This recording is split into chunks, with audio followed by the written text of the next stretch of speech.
नमस्कार। हम पीएम किसान योजना के तहत लाभ अंतरण करने के समारोह हेतु माननीय प्रधानमंत्री श्री नरेंद्र मोदी जी का स्वागत करते हैं, अभिवादन करते हैं। हम इस कार्यक्रम के लिए केंद्रीय कृषि एवं कल्याण मंत्री जी श्री नरेंद्र सिंह तोमर जी, राज्य मंत्री श्री पुरुषोत्तम रुपाला जी, श्री कैलाश चौधरी जी, कार्यक्रम से जुड़े किसान भाई बहनों व अन्य गणमान्य व्यक्तियों का भी स्वागत करते हैं, अभिवादन करते हैं। अब हम केंद्रीय कृषि एवं कल्याण मंत्री जी श्री नरेंद्र सिंह तोमर जी से सविनय अनुरोध करते हैं कि वे माननीय प्रधानमंत्री जी का स्वागत करें और उपस्थित गणमान्य व्यक्तियों को संबोधित करें। नहीं चल रहा, बोले। आज हम सबके लिए बहुत ही प्रसन्नता का विषय है कि देश भर से करोड़ों किसानों को संबोधित करने के लिए हम सबके प्रिय नेता हमारे प्रधानमंत्री माननीय नरेंद्र मोदी जी आज देश भर से जुड़े हैं। मैं इस अवसर पर करोड़ों करोड़ किसानों की ओर से माननीय प्रधानमंत्री जी का हृदय से बहुत बहुत स्वागत करता हूं, बहुत बहुत अभिनंदन करता हूं। आज इस कार्यक्रम में भिन्न भिन्न स्थानों पर हमारे देश के रक्षा मंत्री श्रीमान राजनाथ सिंह जी, गृह मंत्री श्रीमान अमित शाह जी, परिवहन मंत्री श्रीमान नितिन गडकरी जी, राज्यों के माननीय मुख्यमंत्रीगण, राज्यों के मंत्रीगण, केंद्र सरकार के मंत्रीगण, सांसदगण, विधायकगण और विकास खंड और पंचायत क्षेत्र में इस कार्यक्रम में भाग ले रहे करोड़ों करोड़ भाइयों और बहनों का मैं कृषि एवं किसान कल्याण मंत्रालय की ओर से बहुत बहुत स्वागत करता हूं, बहुत बहुत अभिनंदन करता हूं। इस अवसर पर हमारे मंत्रालय के राज्य मंत्री माननीय रूपाला जी और माननीय कैलाश चौधरी जी, इनकी ओर से भी आप सबका हृदय से बहुत बहुत स्वागत है, बहुत बहुत अभिनंदन है।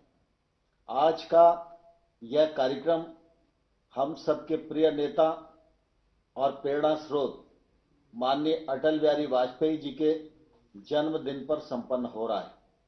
सारा देश इस बात का साक्षी है कि अटल बिहारी वाजपेयी जी सुशासन के पक्षधर थे। जब वो प्रधानमंत्री थे तो सुशासन की दृष्टि से अनेक नए आयामों से देश को जोड़ने का काम वाजपेयी जी के नेतृत्व में हुआ और इस वजह से आज का दिन पूरे देश में सुशासन दिवस के रूप में मनाया जाता है।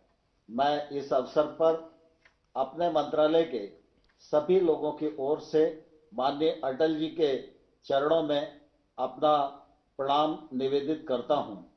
आज सुशासन की दृष्टि से बहुत बड़ा काम हो रहा है और मैं समझता हूं कि अटल बिहारी वाजपेयी जी की आत्मा को भी बहुत संतोष मिलेगा, क्योंकि वो सुशासन और पारदर्शिता के पक्षधर थे और आज माननीय मोदी जी के कर कमलों से देश के 9 करोड़ 4 लाख किसानों को 18,098 करोड़ रुपया बटन दबाकर उनके खातों में 2 घंटे में पहुंचाने का कार्यक्रम होगा।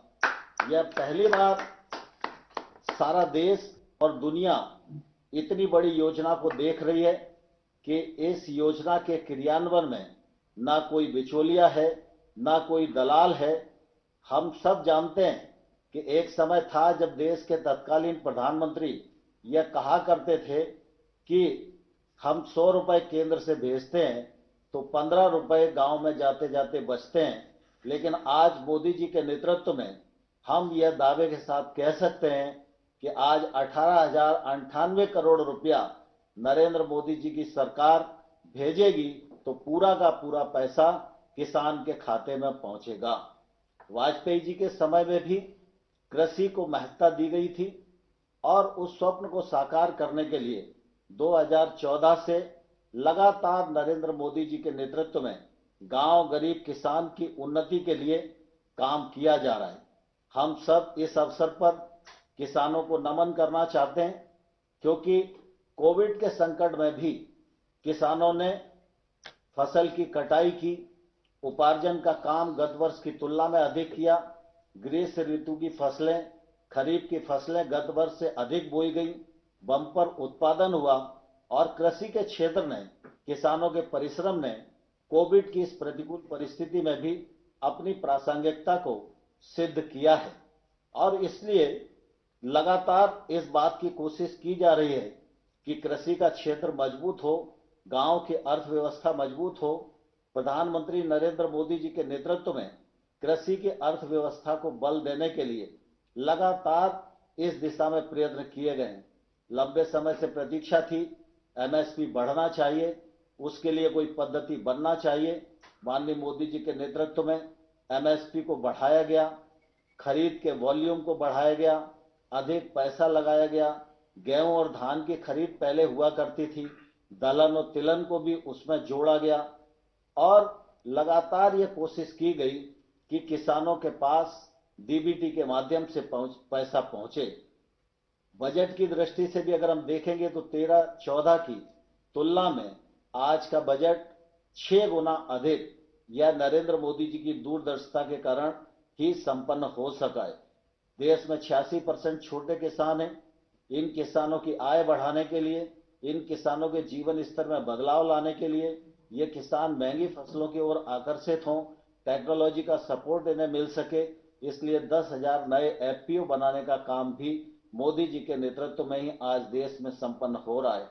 हम सब जानते हैं कि यह जो हमारी पीएम किसान सम्मान निधि की योजना है, यह योजना बहुत ही महत्वाकांक्षी है और इस योजना से गरीब किसान को बहुत लाभ हुआ है। यद्यपि प्रधानमंत्री जी ने पहले जब इस योजना का आरंभ किया था तो यह 2 हेक्टेयर तक के किसानों के लिए थी, लेकिन 2019 में जब सरकार दोबारा प्रधानमंत्री जी के नेतृत्व में बनी तो प्रधानमंत्री जी ने इस दायरे में देश के सभी किसानों को ले लिया है और इसका लाभ सब किसानों को मिल रहा है। मुझे कहते हुए प्रसन्नता है कि आज देश में 11 करोड़ 40 लाख किसान इस योजना के अंतर्गत पंजीकृत हुए हैं। 10 करोड़ 59 लाख किसानों को अभी तक 96,000 करोड़ रुपया उनके खातों में पहुंचाया गया है। कोविड और लॉकडाउन की स्थिति में भी ये पैसा उनके यहाँ जाता रहा है। आज देश में पश्चिम बंगाल को छोड़कर देश के सभी राज्य और केंद्र शासित राज्य इस योजना से जुड़ चुके हैं। पश्चिम बंगाल के 70 लाख किसान लगभग हैं जो पात्रता की सूची में हमारे अनुमान के अनुसार आ सकते हैं। उनको हर साल 4,0200 करोड़ रुपया प्रतिवर्ष मिल सकता है, लेकिन अभी पश्चिम बंगाल की सरकार ने इस मामले में निर्णय नहीं किया है। मैं इस अवसर पर पश्चिम बंगाल सरकार को भी अनुरोध करना चाहता हूं कि जल्दी से जल्दी वो इस योजना से जुड़ें, जिससे 4,200 करोड़ रुपया जिस लाभ से पश्चिम बंगाल के किसान वंचित रह रहे हैं उनको वंचित न होना पड़े और वो भी इसका लाभ उठा सकें। सारा देश इस बात को जानता है कि प्रधानमंत्री जी ने जहां एक के बाद एक कृषि के क्षेत्र में गैप भरने का काम किया, 1 लाख करोड़ का इंफ्रास्ट्रक्चर फंड का विषय हो, चाहे फूड प्रोसेसिंग के लिए फंड्स के प्रावधान का विषय हो, और चाहे नए कानूनों के माध्यम से किसानों को स्वतंत्र करने का मामला हो और किसानों के जीवन स्तर में बदलाव लाने का मामला हो, हर क्षेत्र में प्रधानमंत्री जी के नेतृत्व में सफलतापूर्वक कदम उठाए हुए हैं। सारा देश इन कदमों का स्वागत कर रहा है। मुझे इस अवसर पर यह भी कहना पड़ रहा है कि पंजाब सहित थोड़े से कुछ किसान भाई और बहन हैं जिनके मन में कहीं ना कहीं नए कानूनों के मामले में भ्रम पैदा हुआ है। मैं उनको आग्रह करना चाहता हूं कि वो इस आंदोलन को त्याग कर, सरकार ने वार्ता का निमंत्रण दिया है, वार्ता पर आए और मुझे आशा है कि किसान इस बात को समझेंगे, नए कानून के मर्म को समझेंगे, नए कानून के महत्व को समझेंगे और हम समाधान की ओर अग्रसर होंगे।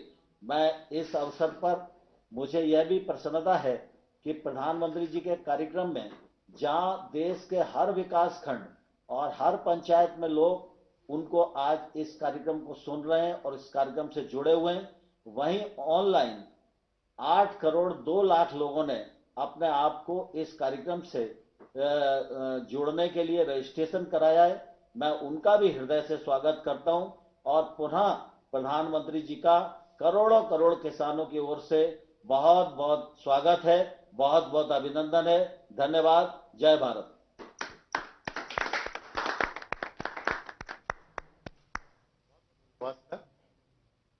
अब हम पीएम किसान योजना के तहत देश में लाभान्वित किसानों के अनुभव की लघु वीडियो फिल्म चलाने का अनुरोध करते हैं। 24 फरवरी 2019। 24 फरवरी 2019 ये वो तारीख थी जब किसानों के हितों के लिए प्रतिबद्ध भारत सरकार ने देश के अन्नदाता को एक नया सहारा और उसके योगदान को सम्मान दिया। किसानों को सीधी मदद देने के लिए पीएम किसान सम्मान निधि आज उत्तर प्रदेश की पवित्र धरती से देश के करोड़ों किसानों के चरणों में अर्पित करता हूं।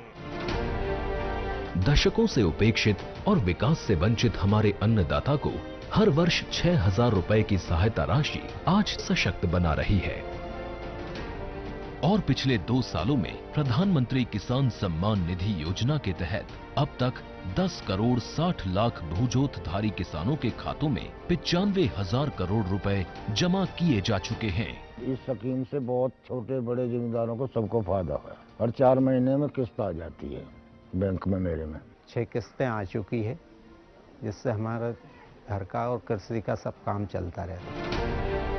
हर 4 महीने में 2,000 रुपए की किश्त बैंक खातों में सीधे पहुंचने पर जहां किसानों की बीज, खाद, कीटनाशक जैसी बुनियादी जरूरतें पूरी हुई, वहीं इस सम्मान राशि ने हमारे कृषक भाइयों को महाजन के कर्ज में डूबने से बचाया है।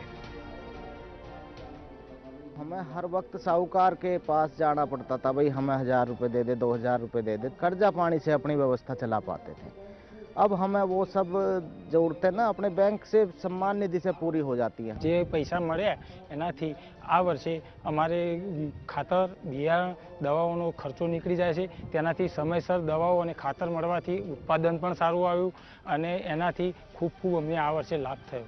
ఇప్పుడు మాకు నేరుగా వచ్చినందున ఈ పైసలు మాకు మంచి అవసరం పడుతున్నవి। ఈ పథకం ప్రవేశపెట్టిన ప్రైమ్ మినిస్టర్ గారికి నా యొక్క నమస్కారాలు।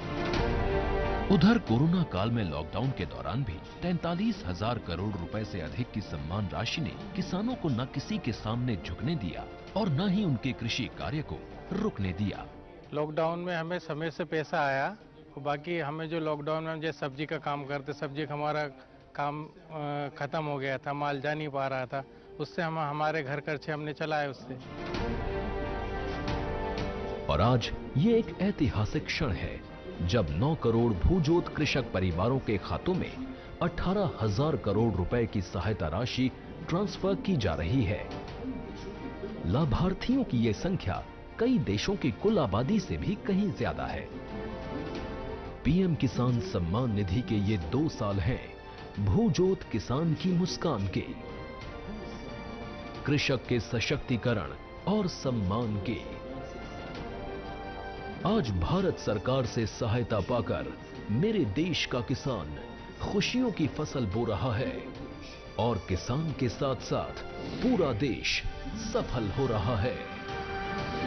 पीएम किसान सम्मान निधि 9 करोड़ किसान परिवारों के बैंक खातों में 18,000 करोड़ रुपए की नई किश्त का हस्तांतरण।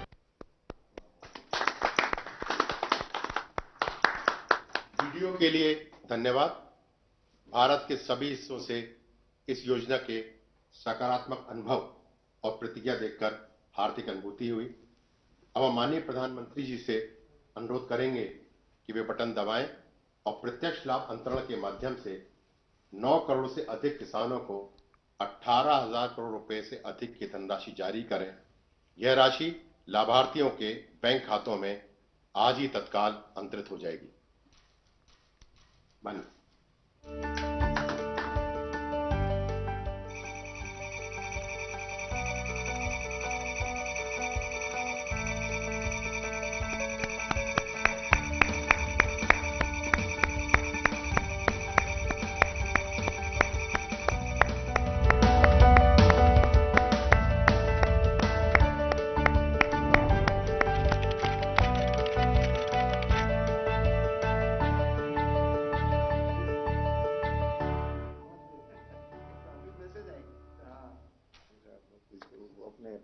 सर, आपका बहुत बहुत धन्यवाद।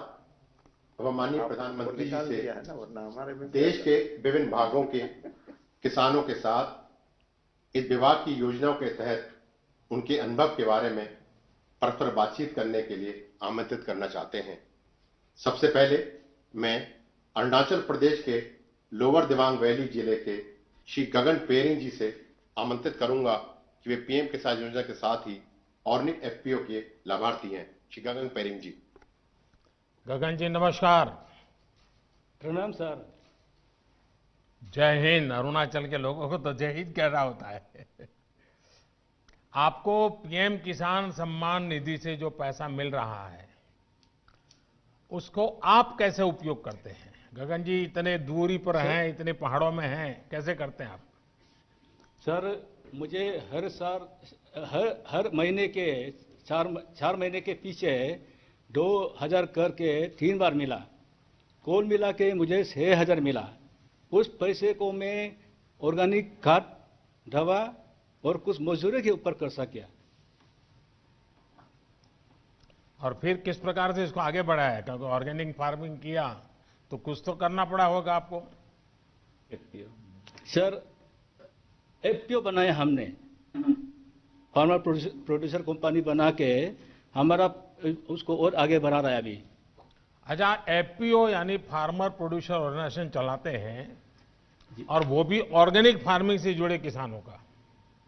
आपके साथ कितने किसान जुड़े हैं और ये कैसे काम करता है?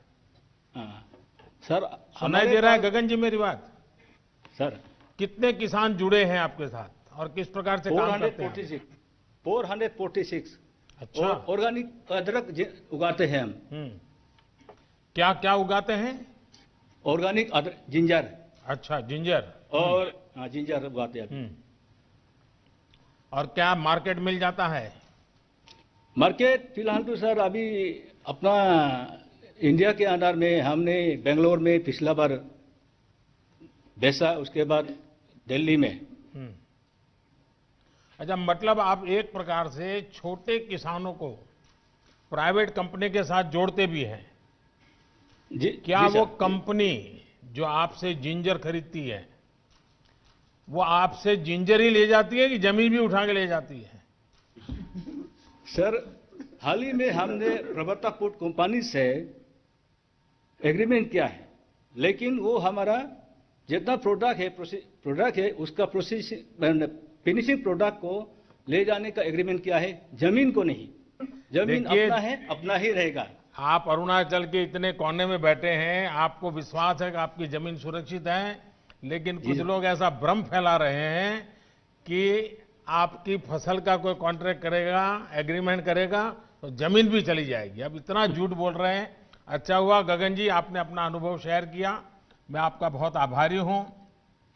और आपने इतने सारे किसानों को जोड़ा है, ये भी बहुत प्रसन्नता का विषय है। मैं धन्यवाद करता हूं आपका।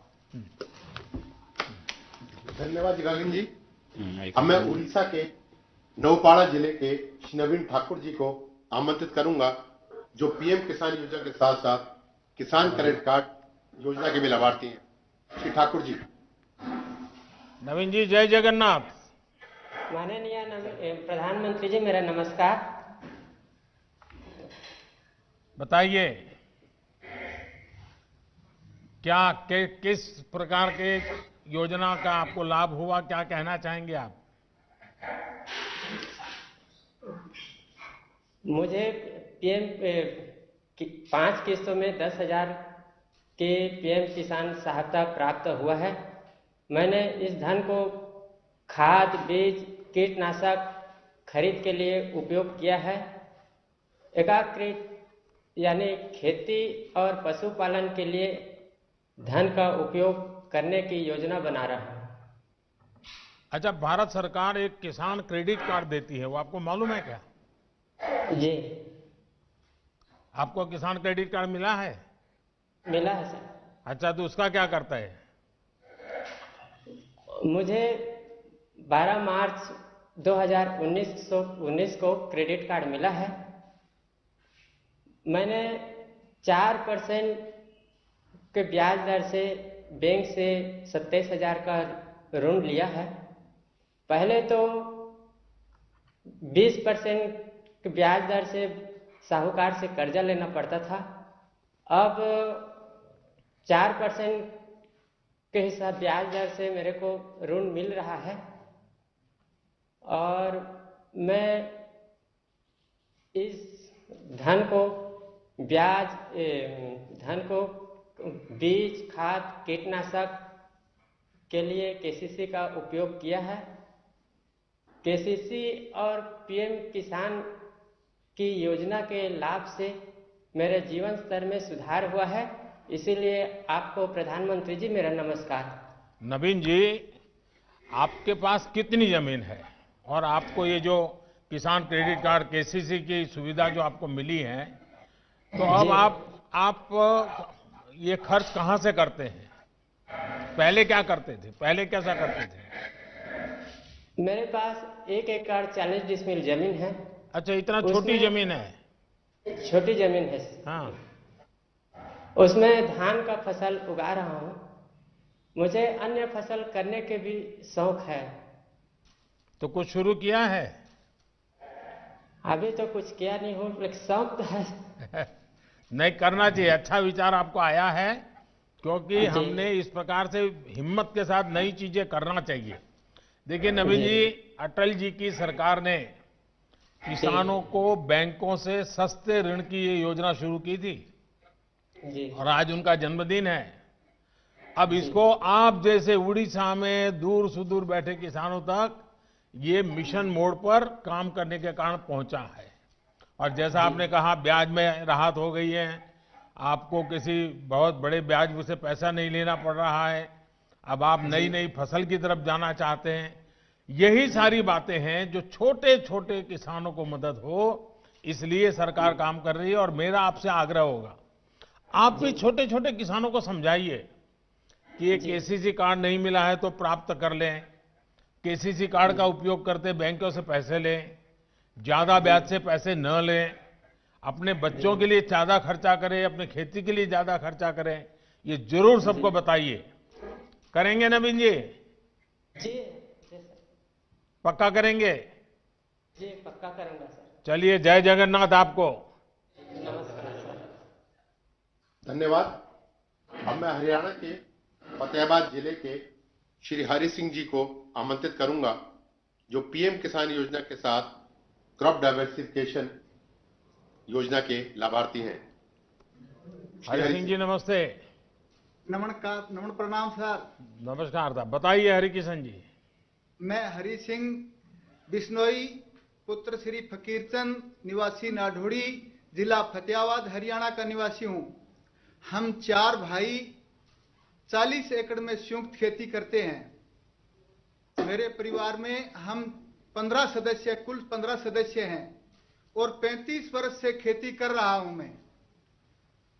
तो पिताजी के पास तो काफी जमीन होगी, अब सब भाइयों में बढ़ गई होगी, अब क्या स्थिति है? नहीं, सभी इकट्ठे रह रहे हैं जी, एक संयुक्त खेती करते हैं जी। अच्छा, यानी आपने ये बहुत अच्छा रास्ता निकाला। नहीं तो ज्यादातर परिवारों में क्या हो रहा है कि एक पीढ़ी से दूसरी पीढ़ी, दूसरी तीसरी बातें आते जमीन के टुकड़े इतने छोटे हो जाते हैं कि किसान के लिए बहुत मुश्किल हो जाता है। नहीं जी, हम तो इकट्ठे तो रह अब रहे हैं चारों। आप सब मिलकर के एक परिवार पूरी तरह, और इतने सालों से आप खेती में हैं, जरा देश के किसानों को बताइए क्या नया कर रहे हैं आप, कैसे कर रहे हैं, मुझे भी समझाइए। मैं पहले तो धान की खेती करता था जी, उसके बाद अब बागवानी की तरफ रुझान है। अब पहले 2 एकड़ में बाग लगाया था, फिर 2 एकड़ में फिर लगाया, अब करके मेरे पास 10 एकड़ में बाग है जी। बागवानी की खेती की तरफ रुझान है मेरा। बागवानी में क्या क्या करते हैं आप? 3 एकड़ में नींबू की खेती कर रखी है, 7 एकड़ में अमरूद लगा रखा है जी। और आपका सारा सामान दिल्ली में बिक जाता है? नहीं जी, हम लोकल मंडियों में बेच देते हैं, यहाँ नजदीक छोटी छोटी मंडियों में बिक्री हो जाता है। अच्छा, यानी ये जो एपीएमसी है उसके बाहर भी बेचते थे? हाँ जी। और वो उसको आपको पूरा पैसा मिलता है? पूरा पैसा मिलता है जी। और पहले से ज्यादा अच्छा मिलता है? अच्छा मिलता है जी। अभी एमएसपी पे धान बेचा। चलिए, मैं पहले तो आपको और आपके सभी भाइयों को बधाई देता हूं, क्योंकि वरना एक ही प्रकार की खेती करते करते इतना पानी हम बर्बाद कर दिए, इतनी जमीन बर्बाद कर दी। लेकिन आपने थोड़ा, भले 3 एकड़ से शुरू किया है, लेकिन मुझे विश्वास है कि नई नई चीजें करके आप बहुत अच्छी तरह योगदान करेंगे। और जमीन को अलग अलग फसलों से जोड़ने से आपकी जमीन की ताकत भी बढ़ेगी, आपको अनुभव आया होगा। तो मैं आपको बहुत बहुत बधाई देता हूं और आपके पूरे परिवार को मेरी तरफ से बहुत शुभकामनाएं। धन्यवाद जी। धन्यवाद। अब मैं महाराष्ट्र के लातूर जिले के श्री गणेश राजेंद्र भोसले जी को आमंत्रित करूंगा। वे पीएम किसान योजना के साथ साथ ही प्रधानमंत्री फसल बीमा योजना के भी लाभार्थी हैं। श्री भोसले जी। गणेश जी नमस्ते। राम राम सर जी। राम राम। गणेश जी बताइए, आपके पास कितनी जमीन है? मेरा नाम गणेश राजेंद्र भोसले है। मैं महाराष्ट्र के लातूर जिले के औसा तालुका के मातुला गांव का रहवासी हूं। अभी मेरे पास 3 हेक्टेयर जमीन है, जिस पर मैं सोयाबीन और तूर की फसल का उपयोग करता हूं। पहले क्या करते थे गणेश जी? पहले यही खेती में काम था, सोयाबीन, तूर, चना। और खेती के सिवाय भी कुछ करते होंगे कि सिर्फ खेती करते हैं? नहीं, खेती के सिवाय सर जी मेरे पास 9 गाय है और 13 भैंस है, जिसका मैं दूध निकाल कर खेती में उसका पैसा लगाता हूँ। अच्छा, यानी पशुपालन भी अच्छी तरह करते हैं आप? हाँ सर जी। अच्छा, मुझे बताइए गणेश जी, सच बताना। हाँ सर। खेती में ज्यादा कमाई होती है कि पशुपालन में? खेती में भी होती है, और उससे खेती के अलावा पशुपालन से मेरे को दूध मिलता है, और उस दूध को मैं बेचकर मेरा परिवार और मेरे खेती में भी उसका राशि का चयन होता है सर जी। अच्छा, फसल बीमा योजना का कोई लाभ कभी लिए हैं आपने? फसल बीमा योजना से जुड़े हैं आप? हाँ सर जी, मैं बहुत सालों से फसल बीमा योजना से जुड़ा हूँ। कल मौसम में 2019 के मौसम में मैंने प्रधानमंत्री पीक फसल योजना बीमा में मैंने लाभ लिया है। कितना लाभ मिला, कितने पैसे मिले आपको? मैंने 2019 को प्रधानमंत्री फसल योजना में 2580 रुपए का प्रीमियम किया था, लेकिन पिछले साल बहुत बड़ी बारिश की वजह से सोयाबीन फसल का बहुत नुकसान हो गया, और उसके कारण मुझे 54,000 रुपए का राशि मिला है। यानी इंश्योरेंस आपने कंपनी 2,500 रुपया दिया था और 54,000 रुपया मिला? 2580 रुपए का प्रीमियम किया था मैंने। अच्छा, यानी 2,500 रुपया? हाँ सर। हाँ, और आपको मिला 54,000? 54,315 रुपए का मुझे राशि मिला सर। तो ये सब गांव वालों को मालूम है? सब किसानों को मालूम है सर। तब अब सारे किसानों का मन करता है कि फसल बीमा लेंगे? हाँ सर, सभी किसान भाई मेरे साथ आप प्रधानमंत्री पीक फसल योजना से जुड़े हुए। देखिए, मुझे बहुत खुशी हुई कि आपने, और ये बहुत अच्छी स्कीम है। हाँ, उससे हर किसान को फायदा हो रहा है सर जी। चलिए गणेश जी, मुझे अच्छा लगा आपने सारी योजनाओं का लाभ लिया है। मैं आपका अभिनंदन करता हूं। धन्यवाद गणेश जी। अब मैं मध्य प्रदेश के धार जिले के श्री मनोज पाटीदार जी को आमंत्रित करूंगा। जो पीएम किसान योजना के साथ ही डायरेक्ट मार्केटिंग करने के लाभार्थी हैं। श्री मनोज जी पाटीदार जी। नमस्ते। सादर प्रणाम प्रधानमंत्री जी। प्रणाम जी, बताइए मनोज जी। सर मेरा नाम मनोज पाटीदार, पिता रामेश्वर जी पाटीदार, ग्राम चिकलिया, धार जिला, मध्य प्रदेश से मैं बात कर रहा हूं सर। मेरे परिवार में हम 6 सदस्य हैं। मेरे माता पिता, मैं, मेरी पत्नी, मेरी एक बेटी और एक बेटा है। यहाँ सब आपसे रूबरू होने आए हैं सर यहाँ। अरे वाह। और मैंने कक्षा 10वीं तक पढ़ाई की है और बाकी की पढ़ाई मैंने परम पूजनीय पांडुरंग शास्त्री आठवले जी द्वारा निर्मित जो तत्व ज्ञान विद्यापीठ, उनका जो गुरुकुल है, बाकी की पढ़ाई मैंने वहाँ की है। तो कहाँ, अहमदाबाद वाले तत्व ज्ञान में पढ़ते थे कहीं और? जी सर, अहमदाबाद भी गया था और मुंबई भी 1 वर्ष के लिए गया था। अच्छा।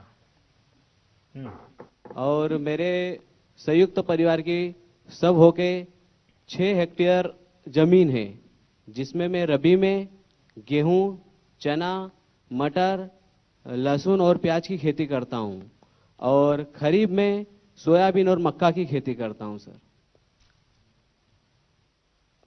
क्या अनुभव है बताइए, क्या लाभ हो रहा है? सरकार की किस योजना का लाभ रहे हैं आप? सर मुझे किसान सम्मान निधि 5 बार की मिली है और 5 बार मिली और 10,000 टोटल रुपए मुझे प्राप्त हुए, जिसका मैंने अपनी दवाई, खाद, बीज जहाँ जैसी जरूरत लगी वहाँ वैसा मैंने उसका उपयोग कर लिया। ट्रैक्टर भाड़ा जरूरत पड़ी तो वहाँ भी दे दिया। मतलब मुझे उसका सही टाइम टू टाइम उसका पेमेंट आया और उसको मैंने अच्छा, इस साल जब से ये नए कृषि सुधार कानून आए हैं, उसके पहले जो फसल आपने बेची है, तो इससे आपके जीवन में पहले और आज की तुलना में क्या फर्क आया? कोई अंतर समझा सकते हैं आप? बिल्कुल बिल्कुल सर। पहले ये जो नया कृषि कानून जो आया है, इसकी वजह से आज एक हमें नया विकल्प मिल गया है। पहले हमारे पास एक ही द्वार था, वो था मंडी का, लेकिन अभी हम किसी निजी व्यापारी या किसी अन्य संस्थान को हमारा माल हम बेच सकते हैं। इस साल मैंने खरीफ की जो फसल है सोयाबीन, मैंने सोया चौपाल आईटीसी कंपनी को 41 रुपये क्विंटल से टोटल 85 क्विंटल सोयाबीन मैंने बेचा। वहाँ मुझे उसकी खासियत ये लगी चौपाल की कि वहाँ पे एक दिन पहले ही हमें दर प्राप्त हो जाती है और हमारे सामने बड़ा कांटा होता है, उसे हमारे सामने चेक भी करवाया जाता है और सेम डे हमें पेमेंट मिल जाता है। और वहाँ की दूसरी भी अच्छी खासियत है कि हमारा जो माल है हमारे सामने उसका परीक्षण किया जाता है कि भाई इसमें इतनी दागी है, इतनी मिट्टी है, इतना मॉइस्चर है, और वो हमें डिटेल में सब बता देते हैं कि भाई इतना इतना है, आपको चाहे तो ये रेट है आपका, आप चाहो तो बेचो या आपकी इच्छा। तो नए कृषि कानून से मुझे ये जो एक और द्वार मिला है हमारा माल बेचने का, ये बहुत अच्छा लगा। आपको संतोष है? जी सर। आपके इलाके के और भी किसान फायदा उठाते हैं? बहुत किसान उठाते हैं सर। अच्छा, फिर कुछ नेता जो अपना राजनीतिक एजेंडा चलाने के लिए अपनी राजनीतिक विचारधारा किसानों के नाम पर थोपने में लगे हुए हैं और वो कह रहे हैं कि इससे तो किसानों को बड़ा नुकसान होगा।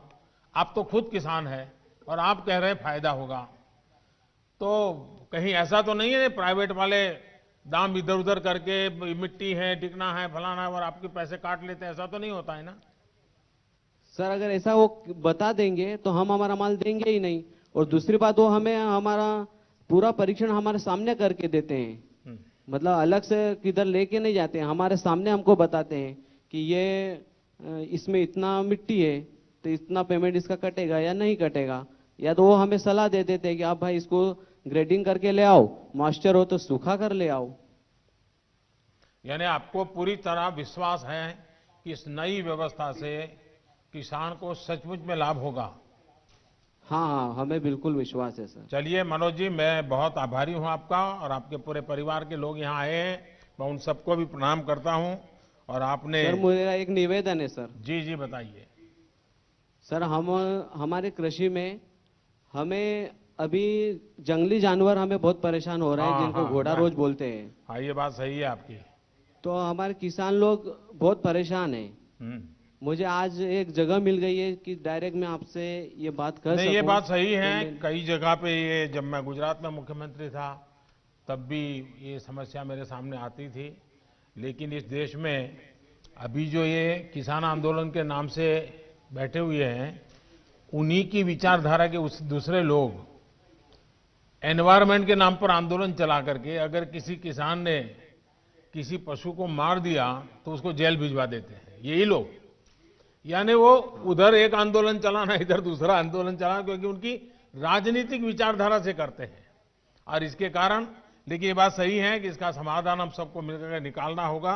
और हिंदुस्तान के कई कोने में ये इस प्रकार की समस्या है। लेकिन मनोज जी, मैं आपका आभारी हूं, आपने इस बात का मेरे ध्यान पर आकर्षित किया। धन्यवाद जी। धन्यवाद जी। अब मैं तमिलनाडु के कृष्णगिरी जिले के श्री एम सुब्रमणी को आमंत्रित करूंगा, जो पीएम किसान योजना के साथ ही सूक्ष्म सिंचाई योजना के भी लाभार्थी हैं। श्री सुब्रमणी जी। वणक्कम। வணக்கம் பிரதமருக்கு வணக்கம். बोलिए. உங்களை பற்றி சொல்லுங்க, உங்க இதை பற்றி, குடும்பத்தை பற்றி சொல்லுங்க, உங்களுக்கு எவ்வளவு ஜமீன் நிலம் இருக்குது அதை பற்றி சொல்லுங்க. வணக்கம் பிரதமருக்கு. என் பேர் சுப்பிரமணி, கிருஷ்ணகிரி மாவட்டம். என் குடும்பத்தில் 4 பேர் இருக்கிறோம். எங்களுக்கு 4 ஏக்கர் நிலம் இருக்குது. விவசாயம் செஞ்சுன்னு வர்றோம். தக்காளி 2 ஏக்கரை போட்டுருக்கோம். பட்டன் ரோஸ் 1 ஏக்கரை போட்டு இருக்கிறோம். मेरा नाम सुब्रमण्य है. मेरा परिवार में 4 सदस्य हैं. वो 4 सदस्य मिलकर हम खेती करते हैं. मेरा पत्नी, मैं और मेरा 2 लड़का हैं. और जो है वो मेरे पास 4 एकड़ जमीन है. उसमें से अभी जो टमाटर और जो गुलाब के फूल का पौधा जो मैं बताऊं. आप इतना बढ़िया हिंदी कैसे बोलते हैं? साहब मैं भोजपुरी सैनिक हूं साहब. अच्छा, फौज में थे? फौज में था साहब. अच्छा, वाह. तो आपने और भी फसल आप कर रहे हैं, और पानी की स्थिति क्या है? क्योंकि चेन्नई वगैरह में तो पानी की बड़ी दिक्कत है, तो गांव में और दिक्कत कैसी होती होगी? தண்ணி ரொம்ப கம்மியா கிடைக்குது, எப்படி நீங்க விவசாயம் பண்றீங்க அப்படின்னு கேக்குறாங்க. தண்ணி கம்மியாக கிடைக்கிறதுக்கு நான் சொட்டு நீர் பாசனம் மூலிமா, தோட்டக்கலைத்துறை மூலிமா சொட்டு நீர் பாய்ச்சிட்டு வர்றேன். அவங்க சொல்லணும் 33,000 சொல்லணும். 1,33,000 ரூபாய்க்கு 100% மானியம் மூலிமா எங்களுக்கு இலவசமாக 3 ஏக்கருக்கு சொட்டு நீர் பாசனம் வசதி செஞ்சு கொடுத்துறாங்க. அதனால் 1 ஏக்கரா நிலம் வடிகால் மூலமாக பாய்ச்சிட்டு இருந்தேன். இப்போ 3 ஏக்கராவும் விவசாயம் செய்கிறேன். அதனால் எனக்கு 100% மூலியம் லாபமாகவும் 40,000 ரூபாய் வருமானம் வந்துச்சு போன வருஷம். இந்த வருஷம் சொட்டு நீர் தோட்டக்கலை மூலியமாக வழங்குறதுனால எனக்கு 1,40,000 ரூபாய் வருமானம் இருக்குது. இதில் 40,000 போக மீது 1 லட்சம் மீதம் இருக்குது.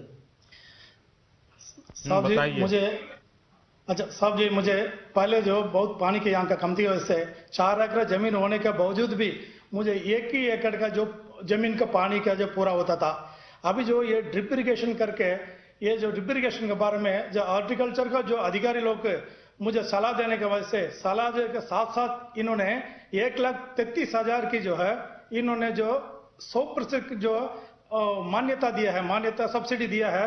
सब्सिडी देने के बाद और उन्होंने साथ साथ मुझे ड्रिप का लगा कर भी दिया था. अभी लगाने की वजह से मुझे पहले 1 एकड़ का जो है वो पानी मिलता था, पूरा होता था. आजकल 3 एकड़ का जमीन को मेरा पानी पूरा हो जाता है. उसका वजह से मुझे पिछले जो इसमें जो ड्रिप इरिगेशन के पहले मैं 40,000 ही कमाता था 1 एकड़ के जमीन की वजह से. अभी जो है 3 एकड़ के जमीन होने की वजह से मुझे 1,40,000 का जो है वो धन मिलता है. अभी उसमें मुझे पहले ड्रिप इरिगेशन के पहले मुझे 40,000 मिलता था. अभी जो 1 लाख मुझे फालतू लाभ मिलता है. इसमें मैं बहुत खुश हूं. सुब्रमण्य जी, मैं आपको सबसे पहले बधाई देता हूं कि आपने कमाई तो की, लेकिन आपने मानव जात की सेवा की है, क्योंकि आपने पानी बचाया है.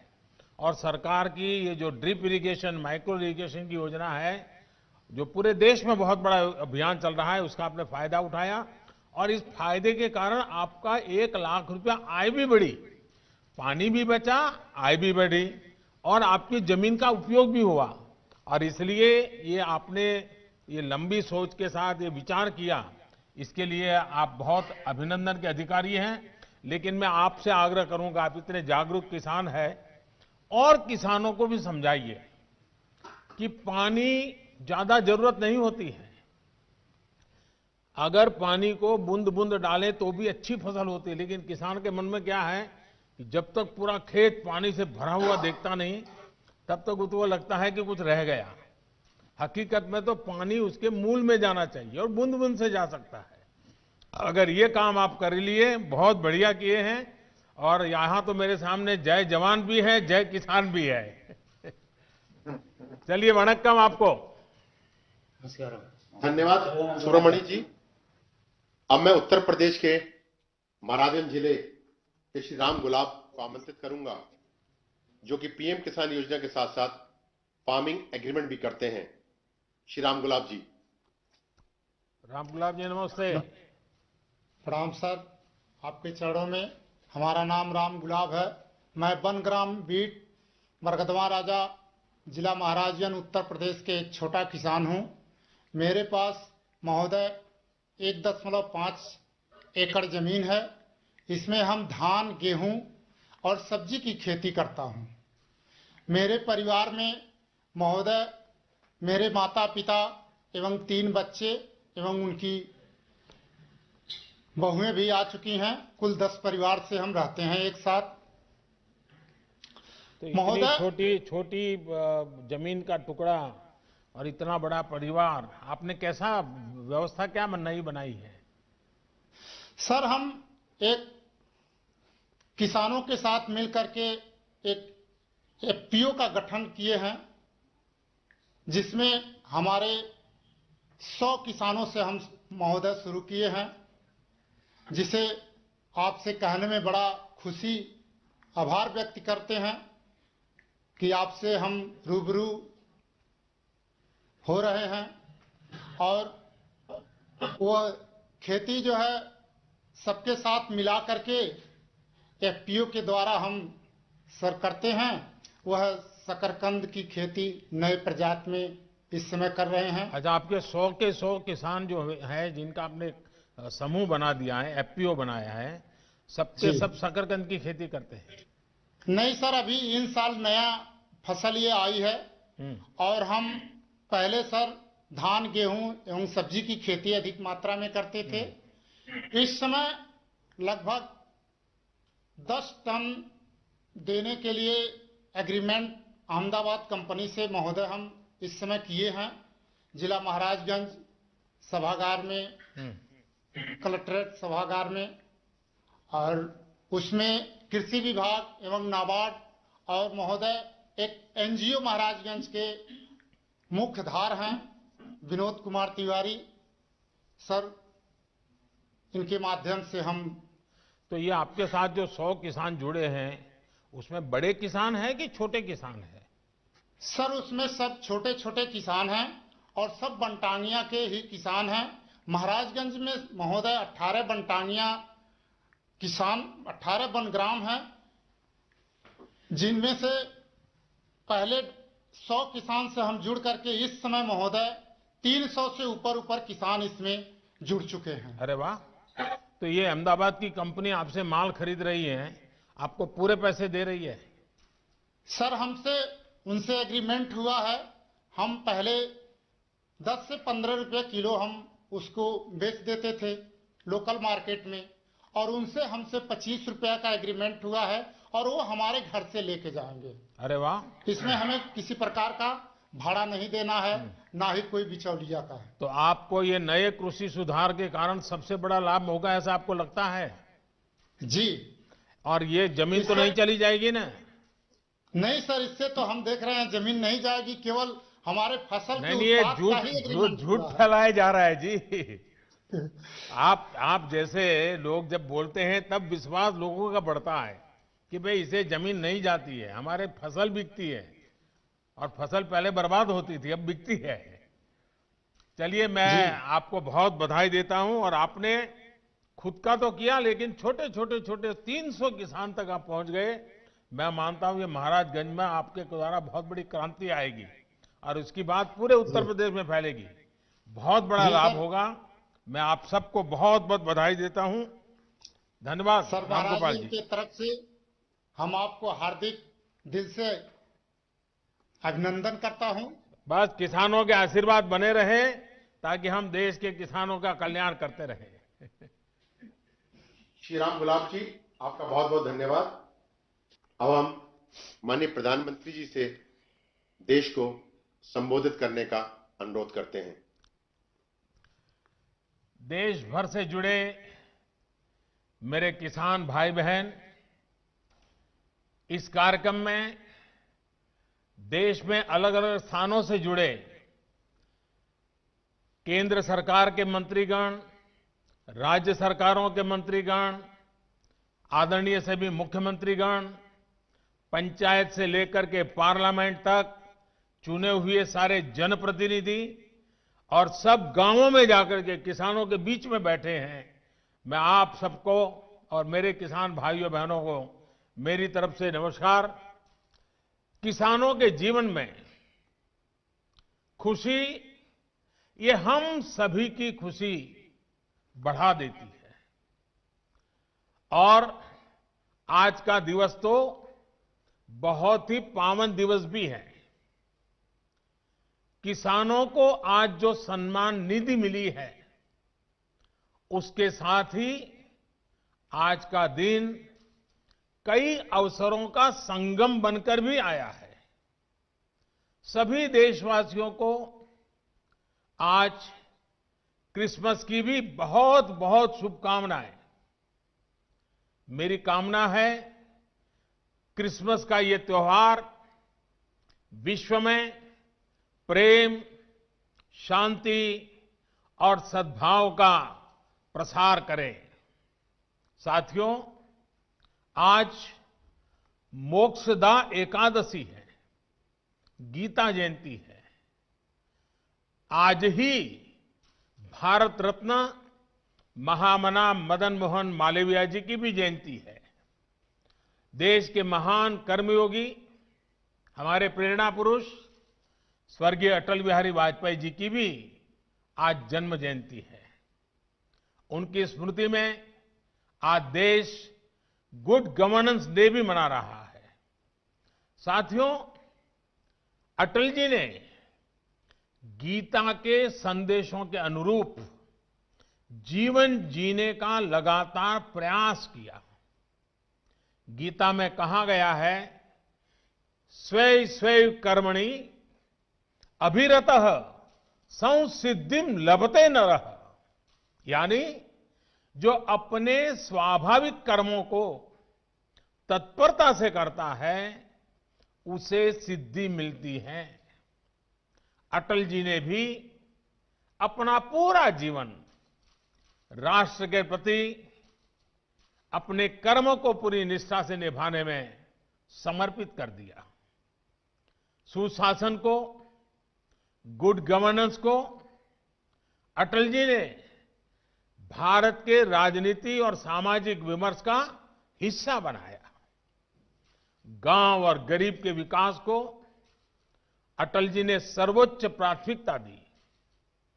प्रधानमंत्री ग्राम सड़क योजना हो या फिर स्वर्णिम चतुर्भुज योजना हो, अंत्योदय अन्न योजना हो या फिर सर्व शिक्षा अभियान हो, राष्ट्र जीवन में सार्थक बदलाव लाने वाले अनेक कदम अटल जी ने उठाए।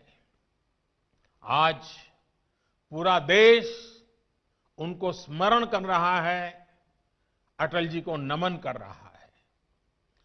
आज जिन कृषि सुधारों को देश ने जमीन पर उतारा है, उनके सूत्रधार भी एक प्रकार से अटल बिहारी वाजपेयी भी थे। साथियों, अटल जी गरीबों के हित में, किसान के हित में बनने वाली सभी योजनाओं में होने वाले भ्रष्टाचार को राष्ट्रीय रोग मानते थे।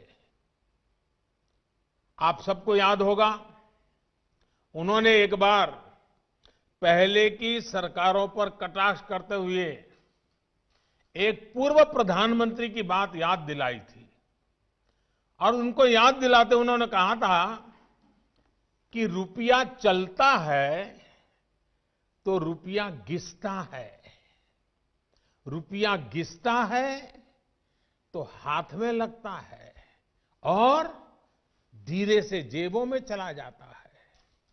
मुझे संतोष है कि आज न रुपया घिसता है और न ही किसी गलत हाथ में लगता है। दिल्ली से जिस गरीब के लिए रुपया निकलता है वो उसके बैंक खाते में सीधा पहुंचता है। अभी हमारे कृषि मंत्री नरेंद्र सिंह जी तोमर ने इसके विषय में विस्तार से हमारे सामने रखा है। पीएम किसान सम्मान निधि इसका ही एक उत्तम उदाहरण है। आज देश के 9 करोड़ से ज्यादा किसान परिवारों के बैंक खाते में सीधे एक कंप्यूटर की क्लिक से 18,000 करोड़ रुपए से भी ज्यादा रकम उनके किसानों के बैंक के खाते में जमा हो गए हैं। जब से ये योजना शुरू हुई है तब से 1,10,000 करोड़ रुपए से ज्यादा 1,10,000 करोड़ रुपए से ज्यादा किसानों के खाते में पहुंच चुके हैं। और यही तो गुड गवर्नेंस है, यही तो गुड गवर्नेंस टेक्नोलॉजी के द्वारा उपयोग किया गया है। 18,000 करोड़ से ज्यादा रुपए पल भर में, कुछ ही पल में सीधे किसानों के बैंक खातों में जमा हो गए हैं। कोई कमीशन नहीं, कोई कट नहीं, कोई हेरा फेरी नहीं। टेक्नोलॉजी का इस्तेमाल करते हुए पीएम किसान सम्मान योजना में ये सुनिश्चित किया गया है कि लीकेज न हो। राज्य सरकारों के माध्यम से किसानों का ऑनलाइन रजिस्ट्रेशन होने के बाद उनके आधार नंबर और बैंक खातों का वेरिफिकेशन होने के बाद इस व्यवस्था का निर्माण हुआ है। लेकिन मुझे आज इस बात का अफसोस भी है कि पूरे हिंदुस्तान के किसानों को इस योजना का लाभ मिल रहा है। सभी विचारधारा की सरकारें इससे जुड़ी हैं, लेकिन एकमात्र पश्चिम बंगाल सरकार, वहां के 70 लाख से अधिक किसान, मेरे किसान भाई बहन बंगाल के, इस योजना के वो लाभ नहीं ले पा रहे हैं, उनको ये पैसे नहीं मिल पा रहे हैं, क्योंकि बंगाल की सरकार अपने राजनीतिक कारणों से उनके राज्य के किसानों को भारत सरकार से पैसा जाने वाला है, राज्य सरकार को 1 कौड़ी का खर्चा नहीं है, फिर भी वो पैसे उनको नहीं मिल रहे हैं। कई किसानों ने भारत सरकार को सीधी चिट्ठी लिखी हुई है, उसको भी वो मान्यता नहीं देते हैं। और आप कल्पना कर सकते हैं कितने लाखों किसानों ने लाभ लेने के लिए, योजना के लिए अर्जी की, ऑनलाइन आवेदन कर चुके हैं, लेकिन वहां की राज्य सरकार उसको भी अटका करके बैठ गई है। भाइयों बहनों, मैं हैरान हूं और ये बात मैं आज देशवासियों के सामने बड़े दर्द के साथ, बड़े पीड़ा के साथ कहना चाहता हूं। जो लोग 30-30 साल तक बंगाल में राज करते थे,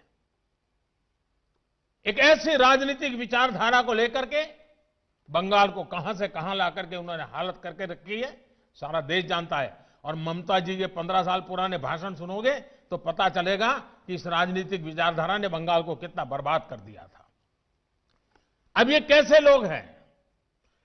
बंगाल में उनकी पार्टी है, उनका संगठन है, 30 साल सरकार चलाई है, कितने लोग होंगे उनके पास? एक बार भी इन लोगों ने किसानों को ये 2000 रुपया मिलने वाला कार्यक्रम है, बंगाल के अंदर कोई आंदोलन नहीं चलाया। अगर आल के दिल में किसानों के लिए इतना प्यार था, बंगाल में आपकी धरती है, तो आपने बंगाल में किसानों को न्याय दिलाने के लिए प्रधानमंत्री किसान सम्मान योजना के पैसे किसानों को मिले, इसके लिए क्यों आंदोलन नहीं किए? क्यों आपने कभी आवाज नहीं उठाई? और आप वहां से उठ करके पंजाब पहुंच गए, तब सवाल उठता है। और पश्चिम बंगाल की सरकार भी देखिए, अपने राज्य में इतना बड़ा किसानों को लाभ, 70 लाख किसानों को इतना धन मिले, हजारों करोड़ रुपया मिले, वो देने में उनको राजनीति आड़े आती है। लेकिन वही पंजाब जाकर के जो लोग के साथ वो बंगाल में लड़ाई लड़ते हैं, यहां आकर के उनसे गुपचुप करते हैं। क्या देश की जनता इस खेल को नहीं जानती है? क्या देश की जनता को इस खेल का पता नहीं है? जो आज विपक्ष में हैं, उनकी इस पर जुबान क्यों बंद हो गई है? क्यों चुप है? साथियों, आज जिन राजनीतिक दलों के लोग अपने आप को इस राजनीतिक प्रवाह में, जब देश की जनता ने उन्होंने नकार दिया है, तो कुछ न कुछ ऐसे इवेंट कर रहे हैं, इवेंट मैनेजमेंट हो रहा है, ताकि कोई सेल्फी ले ले, कोई फोटो छप जाए, कहीं टीवी पर दिखाई दे और उनकी राजनीति चलती जाए। अब देश ने उन लोगों को भी देख लिया है, ये देश के सामने एक्सपोज हो गए हैं। स्वार्थ की राजनीति का एक भद्दा उदाहरण हम बहुत बारीकी से देख रहे हैं। जो दल पश्चिम बंगाल में किसानों के हित पर कुछ नहीं बोलते, वो यहां दिल्ली के नागरिकों को परेशान करने पर लगे हुए हैं, देश की अर्थनीति को बर्बाद करने पर लगे हुए हैं, और वो भी किसान के नाम पर। इन दलों को आपने सुना होगा, मंडिया बोल रहे हैं, एपीएमसी की बात कर रहे हैं और बड़े बड़े हेडलाइन लेने के लिए भाषण कर रहे हैं। लेकिन ये दल, वही झंडे वाले, वही विचारधारा वाले जिन्होंने बंगाल को बर्बाद किया। केरल के अंदर उनकी सरकार है। इसके पहले जो 50 साल 60 साल तक देश पर राज करते थे, उनकी सरकार थी। केरल में एपीएमसी नहीं है, मंडियां नहीं है। मैं जरा इनको पूछता हूं, यहां फोटो निकालने के कार्यक्रम करते हैं, अरे केरल में आंदोलन करके वहां तो एपीएमसी चालू करवाओ। पंजाब के किसानों को गुमराह करने के लिए आपके पास समय है। केरल के अंदर यह व्यवस्था नहीं है। अगर ये व्यवस्था अच्छी है तो केरल में क्यों नहीं है? क्यों आप दोगली नीति लेकर के चल रहे हो? ये किस तरह की राजनीति कर रहे हैं जिसमें कोई तर्क नहीं, कोई तथ्य नहीं है? सिर्फ झूठे आरोप लगाओ, सिर्फ अफवाहें फैलाओ, हमारे किसानों को डरा दो, और भले भोले किसान कभी कभी आपकी बातों में गुमराह हो जाते हैं। भाइयों बहनों, ये लोग लोकतंत्र के किसी पैमाने को, किसी पैरामीटर को मानने को तैयार नहीं है। इन्हें सिर्फ अपना लाभ, अपना स्वार्थ नजर आ रहा है। और मैं जितनी बातें बता रहा हूं किसानों के लिए नहीं बोल रहा हूं। किसानों के नाम पर अपने झंडे लेकर के जो खेल खेल रहे हैं, अब उनको ये सच सुनना पड़ेगा। और हर बात को किसानों को गाली दी, किसानों को अपमानित किया, ऐसे कर करके बच नहीं सकते हो आप लोग।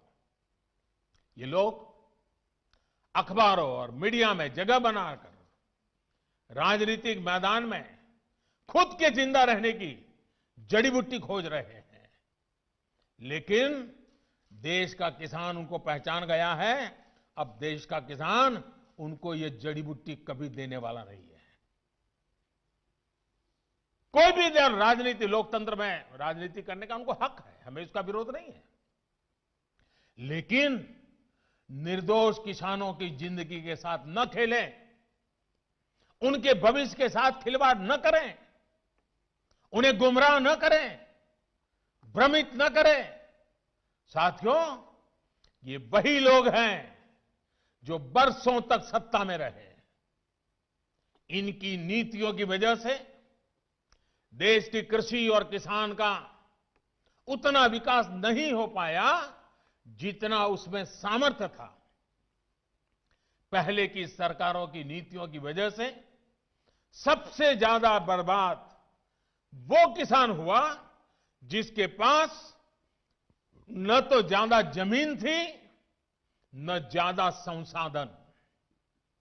इस छोटे किसान को बैंकों से पैसा नहीं मिलता था, क्योंकि उसके पास तो बैंक खाता तक नहीं था। पहले के समय में जो फसल बीमा योजना थी, उसका लाभ भी इन छोटे किसानों के लिए तो कहीं नामो निशान नहीं था। कोई इक्का दुक्का कहीं मिल जाए तो अलग बात है। इस छोटे किसान को खेत सिंचने के लिए न पानी मिलता था, न बिजली मिलती थी। वो हमारा बेचारा गरीब किसान अपना खून पसीना लगाकर वो खेतों में जो पैदा भी करता था, उसे बेचने में भी उसकी हालत खराब हो जाती थी। इस छोटे किसान की सुध लेने वाला कोई नहीं था। और आज मैं देशवासियों को फिर याद दिलाना चाहता हूं, देश में इन किसानों की संख्या छोटी नहीं है। जिनके साथ यह अन्याय किया गया है ना, ये संख्या 80% से ज्यादा किसान इस देश में हैं, करीब करीब 10 करोड़ से भी ज्यादा, जो इतने वर्षों तक सत्ता में रहे। उन्होंने इन किसानों को अपने हाल पर छोड़ दिया था। चुनाव होते रहे, सरकारें बनती रही, रिपोर्ट आती रही, आयोग बनते रहे, वादे करो भुला दो, करो भुला दो, यही सब हुआ। लेकिन किसान की स्थिति नहीं बदली। नतीजा क्या हुआ? गरीब किसान और गरीब होता गया। क्या देश में इस स्थिति को बदलना आवश्यक नहीं था? मेरे किसान भाइयों और बहनों, 2014 में सरकार बनने के बाद हमारी सरकार ने नई अप्रोच के साथ काम करना शुरू किया। हमने देश के किसान की छोटी छोटी दिक्कतों और कृषि के आधुनिकीकरण, उसे भविष्य की जरूरतों के लिए तैयार करने, दोनों पर एक साथ ध्यान दिया। हम बहुत सुनते थे कि उस देश में खेती इतनी आधुनिक है, वहां का किसान इतना समृद्ध है। कभी इजराइल का उदाहरण सुनते रहते थे। हमने दुनिया भर में कृषि क्षेत्र में क्या क्रांति आई है, क्या बदलाव आए हैं, क्या नए इनिशिएटिव आए हैं, क्या अर्थव्यवस्था के साथ कैसे जोड़ा है, सारी चीजों का गहन अध्ययन किया। इसके बाद हमने अपने अलग अलग लक्ष्य बनाए और सभी पर एक साथ काम शुरू किया। हमने लक्ष्य बनाकर काम किया कि देश के किसानों का खेती पर होने वाला खर्च, इनपुट कॉस्ट, ये कम हो, उसका खर्चा कम हो। सॉइल हेल्थ कार्ड, यूरिया की नीम कोटिंग, लाखों की संख्या में सोलर पंप, ये सारी योजनाएं उनका इनपुट कॉस्ट कम करने के लिए एक के बाद एक उठाई। हमारी सरकार ने प्रयास किया कि किसान के पास एक बेहतर फसल बीमा कवच हो। आज देश के करोड़ों किसानों को पीएम फसल बीमा योजना का लाभ हो रहा है। और मेरे प्यारे किसान भाइयों बहनों, अभी जब मैं किसान भाइयों से बात कर रहा था तो मुझे हमारे महाराष्ट्र लातूर के गणेश जी ने बताया कि 2500 रुपया उन्होंने दिया और 54,000 रुपया करीब करीब मिला। मामूली प्रीमियम के बदले किसानों को पिछले साल में 87,000 करोड़ रुपए क्लेम राशि मिली है। 87 यानी करीब करीब 90,000 करोड़ मामूली प्रीमियम दिया किसानों ने। मुसीबत के समय ये फसल बीमा उनको काम आया। हमने इस लक्ष्य पर भी काम किया कि देश के किसान पास खेत में सिंचाई की पर्याप्त सुविधा हो। हम दशकों पुरानी सिंचाई योजना को पूरा कराने के साथ ही देश भर में पर ड्रॉप मोर क्रॉप के मंत्र के साथ माइक्रो इरिगेशन को भी बढ़ावा दे रहे हैं। और मुझे खुशी हुई, अभी तमिलनाडु के हमारे सुब्रमण्य जी मुझे बता रहे थे कि उन्होंने माइक्रो इरिगेशन से, ड्रिप इरिगेशन से, जो पहले 1 एकड़ का काम होता था 3 एकड़ का हुआ और पहले से ज्यादा 1 लाख रुपए ज्यादा कमाया माइक्रो इरिगेशन। साथियों, हमारी सरकार ने प्रयास किया कि देश के किसानों को फसल की उचित कीमत मिले। हमने लंबे समय से लटकी स्वामीनाथन कमेटी की रिपोर्ट के अनुसार लागत का 1.5 गुना एमएसपी किसानों को दिया। पहले कुछ ही फसलों पर एमएसपी मिलती थी, हमने उनकी भी संख्या बढ़ाई। पहले एमएसपी का ऐलान अखबारों में छोटी सी जरा जगह बनाना खबर के तौर पर छपता था, किसानों तक लाभ नहीं पहुंचता था, कहीं तराजू ही नहीं लगते थे। और इसलिए किसान के जीवन में कोई बदलाव ही नहीं आता था। हम आज एमएसपी पर रिकॉर्ड सरकारी खरीद कर रहे हैं। किसानों की जेब में एमएसपी का रिकॉर्ड पैसा पहुंच रहा है। जो आज किसानों के नाम पर आंदोलन कर रहे हैं, वो जब उनका समय था तब चुप मार करके बैठे हुए थे। ये जितने लोग आंदोलन चला रहे हैं ना, ये उस सरकार के हिस्सेदार थे, समर्थन करते थे। और यही लोग स्वामीनाथन कमेटी की रिपोर्ट के ऊपर बैठ गए थे, सालों तक बैठ गए थे। हमने आकर के निकाला, क्योंकि हमारे दिल में किसान की जिंदगी को भला करना, कल्याण करना, ये हमारा जीवन का मंत्र है, इसलिए कर रहे हैं। साथियों, हम इस दिशा में भी फसल बेचने के लिए किसान के पास सिर्फ एक मंडी नहीं, बल्कि उसको विकल्प मिलना चाहिए, बाजार मिलना चाहिए। हमने देश की 1000 से ज्यादा कृषि मंडियों को ऑनलाइन जोड़ा।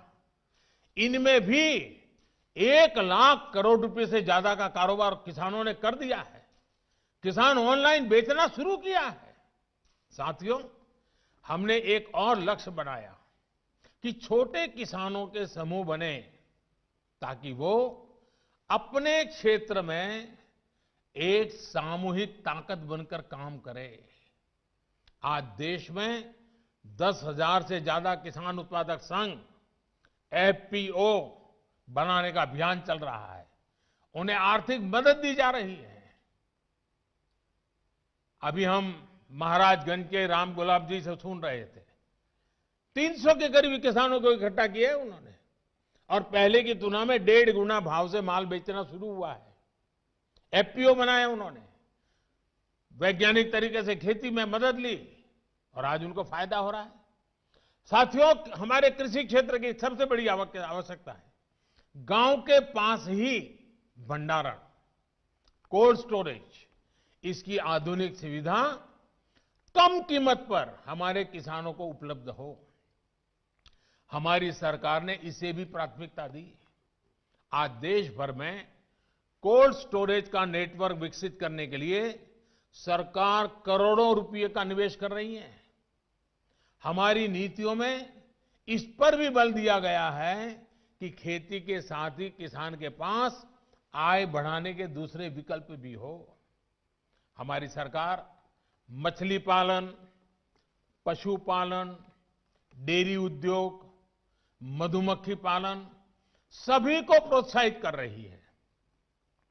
हमारी सरकार ने यह भी सुनिश्चित किया कि देश के बैंकों का पैसा देश के किसानों के काम आए। 2014 में जब हम पहली बार सरकार में आए और शुरुआत थी हमारी, 2014 में जहां 7 लाख करोड़ रुपए का प्रावधान एक किसानों के लिए किया गया था धन के लिए, वही इसे अब करीब 14 लाख करोड़ रुपए यानी 2 गुना किया गया है ताकि किसान को कर्ज मिल सके। बीते कुछ महीनों से करीब 2.5 करोड़ छोटे किसानों को किसान क्रेडिट कार्ड से जोड़ा गया है और अभियान तेजी से चल रहा है। हम मछली पालकों, पशुपालकों, उनको भी किसान क्रेडिट कार्ड दे रहे हैं। ये लाभ उनको भी अब दिया जा रहा है। साथियों, हमने इस लक्ष्य पर भी काम किया, खेती की दुनिया में क्या चल रहा है इसके लिए देश में आधुनिक कृषि संस्थान हो। बीते वर्षों में देश में अनेक नए कृषि संस्थान बने हैं, कृषि की पढ़ाई की सीटें बढ़ी हैं और साथियों, खेती से जुड़े इन सारे प्रयासों के साथ ही हमने एक और बड़े लक्ष्य पर काम किया।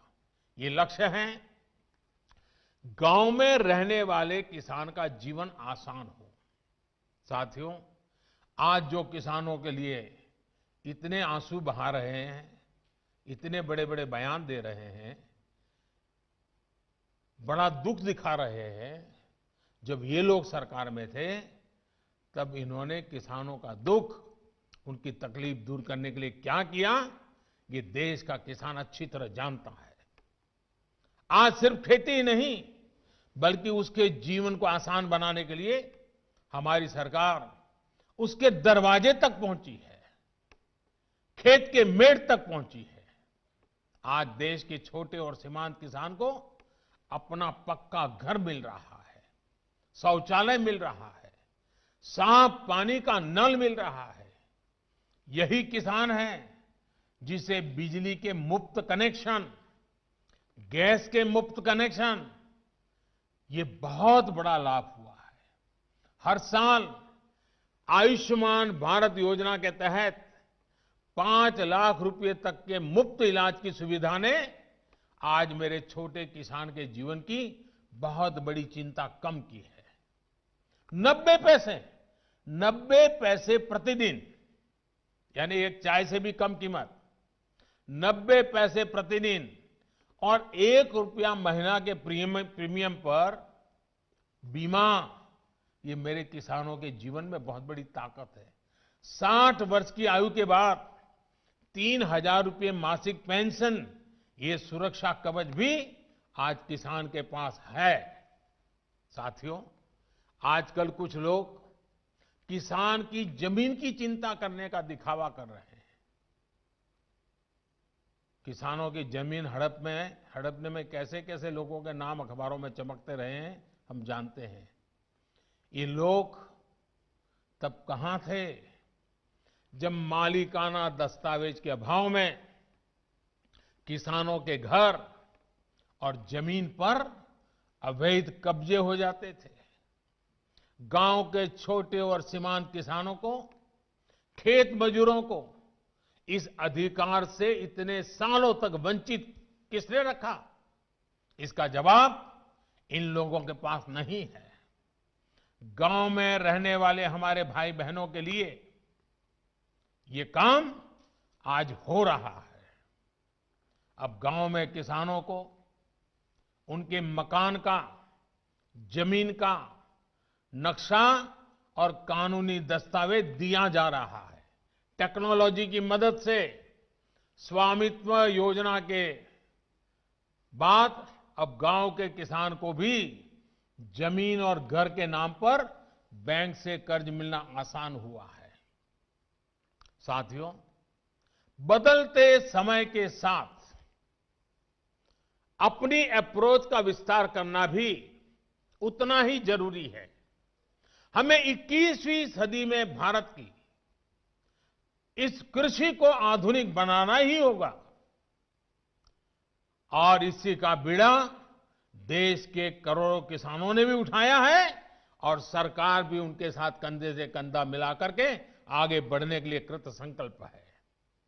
आज हर किसान को ये पता है कि उसकी उपज का सबसे अच्छा दाम कहां मिल सकता है।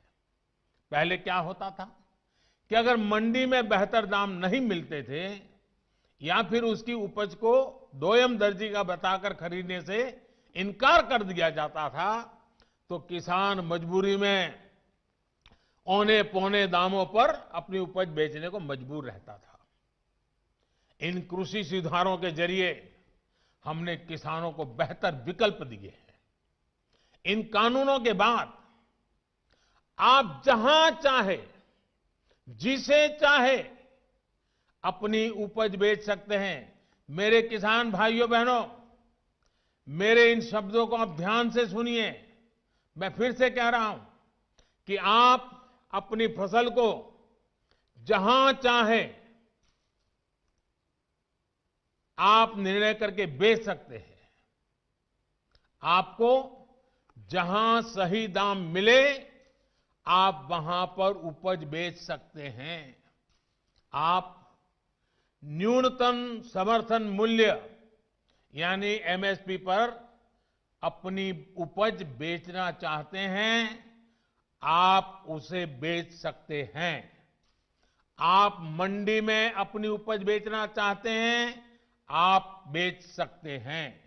आप अपनी उपज का निर्यात करना चाहते हैं, आप निर्यात कर सकते हैं। आप उसे व्यापारी को बेचना चाहते हैं, आप बेच सकते हैं।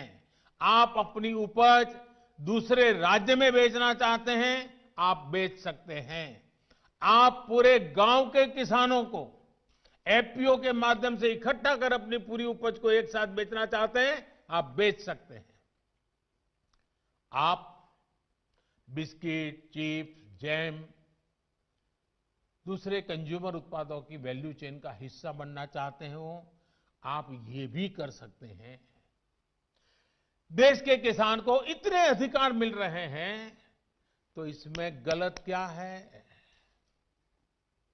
इसमें गलत क्या है कि अगर किसानों को अपनी उपज बेचने का विकल्प ऑनलाइन माध्यम से पूरे साल और कहीं भी मिल रहा है। साथियों, आज नए कृषि सुधारों के बारे में असंख्य झूठ फैलाए जा रहे हैं। कुछ लोग किसानों के बीच भ्रम फैला रहे हैं कि एमएसपी समाप्त की जा रही है, तो कुछ लोग अफवाहें फैला रहे हैं कि मंडियों को बंद कर दिया जाएगा। मैं आपको फिर ध्यान दिलाना चाहता हूं कि इन कानूनों को लागू हुए कई महीने बीत गए हैं। क्या आपने देश के किसी एक कोने में एक भी मंडी के बंद होने की खबर सुनी है? जहां तक एमएसपी का सवाल है, हाल के दिनों में सरकार ने बहुत सी फसलों का न्यूनतम समर्थन मूल्य भी बढ़ा दिया है। ये कृषि सुधारों के बाद भी हुआ है, नए कृषि कानूनों के बाद भी हुआ है। इतना ही नहीं, जो लोग किसानों के नाम पर बात करते हैं ना, ये जो आंदोलन चल रहा है उसमें कई सच्चे और निर्दोष किसान भी हैं। ऐसा नहीं है कि सब वो राजनीतिक विचारधारा वाले तो सिर्फ नेता हैं, बाकी तो भले भाले किसान हैं। उनको जाकर के सीक्रेटली पूछोगे कि भाई आपकी कितनी जमीन है, क्या पैदा करते हो, इस बार बेचा कि नहीं बेचा, तो वो भी बताएगा हाँ वो एमएसपी में बेच करके आया।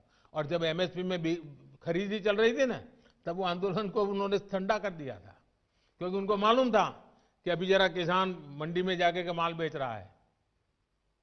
वो सब बिक्री हो गई, काम हो गया, फिर उन्होंने आंदोलन शुरू किया। साथियों, वास्तविकता तो ये है कि बढ़े हुए न्यूनतम समर्थन मूल्य एमएसपी पर सरकार ने किसानों की उपज की रिकॉर्ड स्तर पर खरीदी की है, और वो भी नए कानून बनने के बाद। और एक अहम बात, इन कृषि सुधारों से सरकार ने अपनी जिम्मेदारियां बढ़ाई है। उदाहरण के तौर पर एग्रीमेंट फार्मिंग की बात ही ले लीजिए। कुछ राज्यों में ये कानून, ये प्रावधान कई सालों से हैं, पंजाब में भी है। वहां तो प्राइवेट कंपनियां एग्रीमेंट करके खेती कर रही है। क्या आप जानते हैं, पहले के कानूनों में समझौता तोड़ने पर किसानों पर पेनल्टी लगती थी।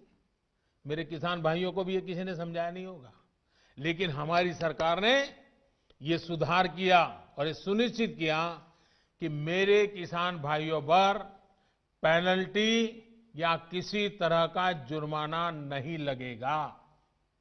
साथियों, आप ये भली भांति जानते हैं कि पहले अगर किसी कारणवश किसान मंडी नहीं भी जा पाता था तो वो क्या करता था, वो किसी ट्रेडर को अपना माल बेच देता था। ऐसे में वो व्यक्ति किसान का फायदा ना उठा पाए, उसके लिए भी हमारी सरकार ने कानूनी उपाय किए हैं। खरीदार समय से आपका भुगतान करने के लिए अब कानूनन बाध्य है। उसे रसीद भी काटनी होगी और 3 दिन के भीतर भुगतान भी करना होगा, नहीं तो ये कानून किसान को शक्ति देता है, ताकत देता है, वो अधिकारियों के पास जाकर कानूनी तंत्र का सहारा लेकर अपना पैसा प्राप्त कर सके। ये सारी चीजें हो चुकी हैं, हो रही है। खबरें आ रही हैं कि कैसे एक एक करके हमारे देश के किसान भाई इन कानूनों का फायदा उठा रहे हैं। सरकार किसान के साथ हर कदम पर खड़ी है। किसान चाहे जिसे अपनी उपज बेचना चाहे, सरकार ने ऐसी व्यवस्था की है कि एक मजबूत कानून और लीगल सिस्टम किसानों के पक्ष में खड़ा रहे। साथियों, कृषि सुधारों का एक और अहम पक्ष भी ये है के लिए समझना जरूरी है। अब जब कोई किसान के साथ एग्रीमेंट करेगा तो वो ये भी चाहेगा कि उपज अच्छी से अच्छी हो। इसके लिए एग्रीमेंट करने वाला किसानों को अच्छे बीज, आधुनिक तकनीक, अत्याधुनिक उपकरण, विशेषज्ञता ये हासिल करने में मदद करेगा ही करेगा, क्योंकि उसको तो उसी रोजी रोटी उसमें है। अच्छी उपज के लिए सुविधाएं किसानों के दरवाजे पर उपलब्ध करवाएगा। एग्रीमेंट करने वाला व्यक्ति बाजार की ट्रेंड से पूरी तरह वाकिफ रहेगा और इसी के अनुरूप हमारे किसानों को बाजार की मांग के हिसाब से काम करने में मदद करेगा। अब आपको मैं एक और स्थिति बताता हूं। अगर किसी वजह से, किसी परेशानी की वजह से किसान की उपज अच्छी नहीं होती या फिर बर्बाद हो जाती है, तो भी ये याद रखिए, तो भी जिसने एग्रीमेंट किया है उसको, किसान को उपज का जो दाम निर्धारित हुआ था वो उसको देना ही पड़ेगा। एग्रीमेंट करने वाला अपने एग्रीमेंट को अपनी मर्जी से खत्म नहीं कर सकता है। लेकिन दूसरी तरफ अगर किसान एग्रीमेंट को किसी भी वजह से खत्म करना चाहता है तो किसान कर सकता है, सामने वाला नहीं कर सकता है। क्या ये स्थिति किसानों के लिए फायदेमंद है कि नहीं है? सबसे ज्यादा एश्योरेंस किसान को है कि नहीं है? किसान को फायदा होने वाली गारंटी इसमें है कि नहीं है? एक और सवाल लोगों ने उछाल करके रखा हुआ, आपके मन में भी आता होगा। अगर किसी स्थिति में उपज अच्छी हुई, मार्केट बहुत शानदार हो गया, जो एग्रीमेंट में था उससे भी ज्यादा मुनाफा एग्रीमेंट वाले को मिल रहा है, अगर ऐसा होता है तो एग्रीमेंट का जितना पैसा है वो तो देना ही दे है, लेकिन अगर ज्यादा मुनाफा हुआ है तो उसमें से कुछ बोनस भी किसान को देना पड़ेगा। इससे बड़ा किसान की रक्षा कौन कर सकता है? ऐसी स्थिति होने में किसान एग्रीमेंट में तय किए गए मूल्य के अलावा, जैसा मैंने कहा, बोनस का भी वो हकदार होगा। पहले क्या होता था, याद है ना? सारा रिस्क किसान का होता था और रिटर्न किसी और का होता था। अब नए कृषि कानूनों और सुधार के बाद स्थिति पूरी तरह किसानों के पक्ष में हो गई है। अब सारा रिस्क एग्रीमेंट करने वाले व्यक्ति या कंपनी का होगा और रिटर्न किसान का होगा। साथियों, देश के कई भागों में एग्रीमेंट फार्मिंग को पहले भी परखा गया है, उसे कसौटी पर कसा गया है। क्या आपको पता है कि दुनिया में आज सबसे ज्यादा दुग्ध उत्पादन, मिल्क प्रोडक्शन करने वाला देश कौन सा है? ये देश कोई और नहीं, हमारा हिंदुस्तान है। हमारे पशुपालक, हमारे किसान की मेहनत है। आज डेयरी सेक्टर में बहुत सी सहकारी और निजी कंपनियां किसानों से, दुग्ध उत्पादकों से दूध खरीदती हैं और उसे बाजार में बेचती हैं। ये मॉडल कितने वर्षों से चला रहा है। क्या आपने कभी सुना कि किसी एक कंपनी या सहकारी संस्था ने बाजार पर अपना कब्जा जमा लिया, अपना एकाधिकार कर लिया? क्या आप उन किसानों और उन दुग्ध उत्पादकों की सफलता से परिचित नहीं हैं जिन्हें डेयरी सेक्टर के इस काम से लाभ हुआ है? एक और सेक्टर है, यहां पर हमारा देश बहुत आगे है, वो है पोल्ट्री यानी मुर्गी पालन। आज भारत में सबसे ज्यादा अंडों का उत्पादन होता है। पूरे पोल्ट्री सेक्टर में बहुत सी बड़ी कंपनियां काम कर रही है, कुछ छोटी कंपनियां भी हैं, तो कुछ स्थानीय खरीदार भी इस व्यवसाय में जुटे हैं। इस सेक्टर से जुड़े लोग अपना प्रोडक्ट किसी को भी कहीं भी बेचने के लिए स्वतंत्र हैं। जहां भी उन्हें सबसे ज्यादा दाम मिलता है वो अंडे बेच सकते हैं। हम चाहते हैं कि हमारे किसानों को, कृषि सेक्टर को इसी तरह का विकास करने का अवसर मिले जैसा पोल्ट्री और डेयरी सेक्टर को मिला है। हमारे किसानों की सेवा में जब बहुत सी कंपनियां व्यवसाय के कई तरह के प्रतिस्पर्धी रहेंगे तो उन्हें अपनी उपज का ज्यादा दाम भी मिलेगा और बाजार तक उनकी बेहतर पहुंच भी संभव होगी। साथियों, नए कृषि सुधारों के जरिए भारतीय कृषि में नई टेक्नोलॉजी को भी प्रवेश मिलेगा। आधुनिक तकनीक के जरिए हमारे किसान अपनी उपज को बढ़ा सकेंगे, अपनी उपज को विविधता दे सकेंगे, अपनी उपज की बेहतर ढंग से पैकेजिंग कर सकेंगे, अपनी उपज में वैल्यू एडिशन कर सकेंगे।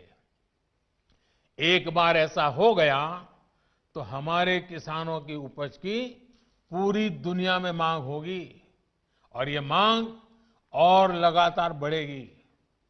हमारे किसान सिर्फ उत्पादक नहीं बल्कि खुद निर्यातक बन सकेंगे। दुनिया में कोई भी अगर कृषि उत्पादों के जरिए बाजार में अपनी धाक जमाना चाहेगा तो उसे भारत आना पड़ेगा। अगर दुनिया में कहीं भी क्वालिटी और क्वांटिटी दोनों की जरूरत होगी तो उन्होंने भारत के किसानों के साथ साझेदारी करनी पड़ेगी। जब हमने दूसरे सेक्टर में इन्वेस्टमेंट और इनोवेशन बढ़ाया तो हमने आय बढ़ाने के साथ ही उस सेक्टर में ब्रांड इंडिया को भी स्थापित किया। अब समय आ गया है कि ब्रांड इंडिया दुनिया के कृषि बाजारों में भी खुद को उतनी ही प्रतिष्ठा के साथ स्थापित करे। साथियों, कुछ राजनीतिक दल जिन्हें देश की जनता ने लोकतांत्रिक तरीके से नकार दिया है, वो आज कुछ किसानों को गुमराह करके जो कुछ भी कर रहे हैं, उन सबको बार बार नम्रतापूर्वक सरकार की तरफ से अनेक प्रयासों के बावजूद भी किसी न किसी राजनीतिक कारण से, किसी ने बंधी राजनीतिक विचारधारा के कारण से ये चर्चा नहीं होने दे रहे हैं। कृषि कानूनों के संदर्भ में ये जो पॉलिटिकल पार्टी की विचारधारा वाले जो कुछ लोग हैं, जो किसानों के कंधे पर बंदूकें फोड़ रहे हैं, कृषि कानूनों के संदर्भ में उनके पास ठोस तर्क न होने के कारण वो भांति भांति के मुद्दों को किसानों के नाम पर उछाल रहे हैं। आपने देखा होगा जब प्रारंभ हुआ था तो उनकी इतनी मांग थी कि भाई एमएसपी की गारंटी दो। उनके मन में जेन्युइन, क्योंकि वो किसान थे, उनको लगा कहीं ऐसा तो ना हो। लेकिन इसका माहौल दिखा करके ये राजनीतिक विचारधारा वाले चढ़ बैठे और अब एमएसपी वगैरह बाजू में क्या चल रहा है, ये लोग हिंसा के आरोपी ऐसे लोगों को जेल से छुड़ाने की मांगे कर रहे हैं। देश में आधुनिक हाईवेज बने, निर्माण हो, जो पिछली सब सरकारों ने किया था। ये लोग भी उस सरकारों में समर्थन करते थे, भागीदार थे। अब कहते हैं टोल टैक्स नहीं होगा, टोल खाली कर दो। भाई किसान का विषय छोड़ करके नई जगह पे क्यों जाना पड़ रहा है?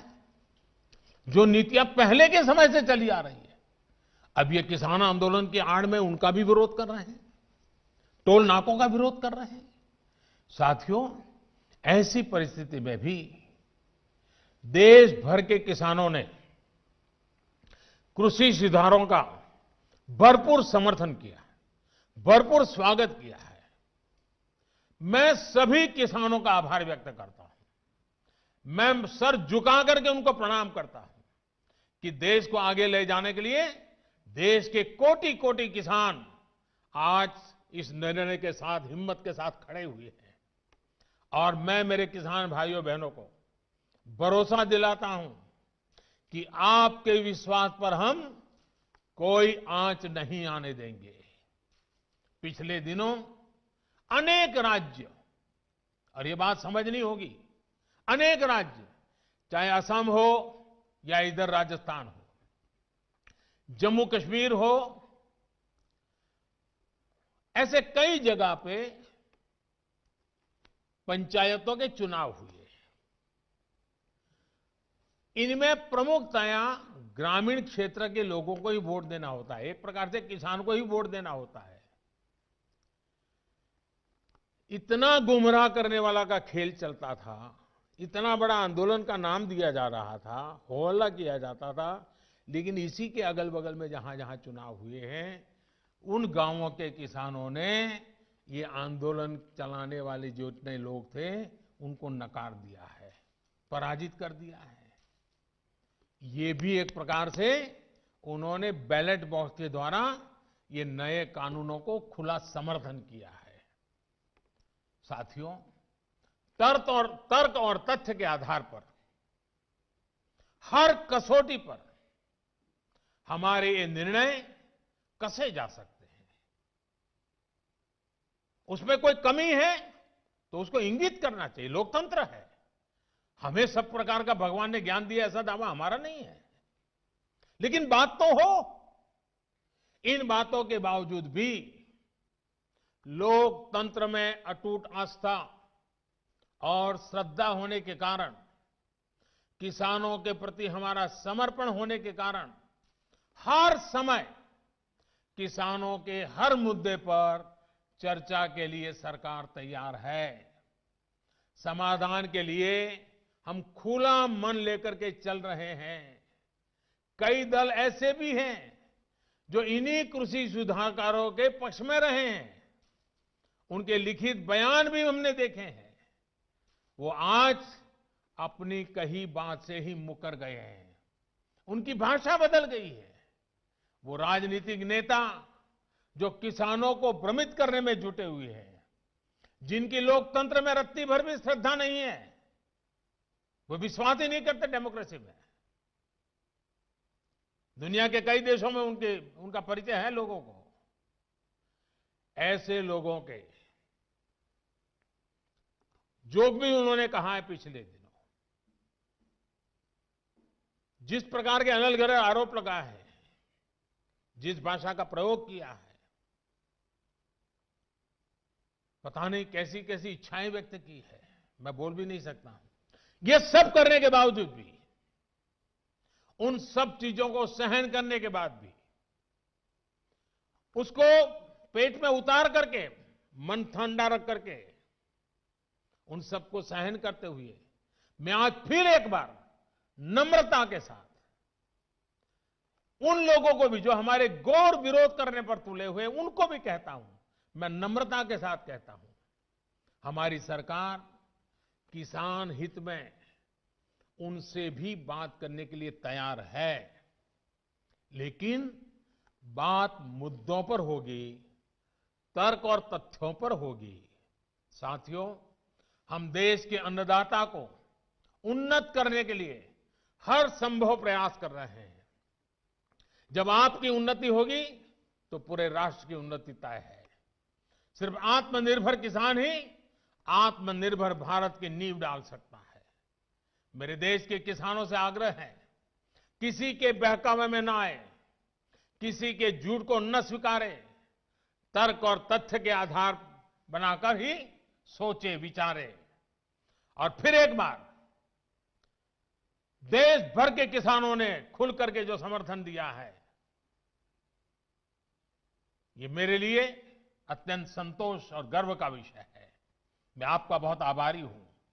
एक बार फिर से करोड़ों किसान परिवारों को पीएम किसान सम्मान निधि के लिए मैं आपको बहुत बहुत बधाई देता हूं और मैं आपसे लगातार प्रार्थना करता हूं, आपके लिए भी प्रार्थना करता हूं, आप स्वस्थ रहें,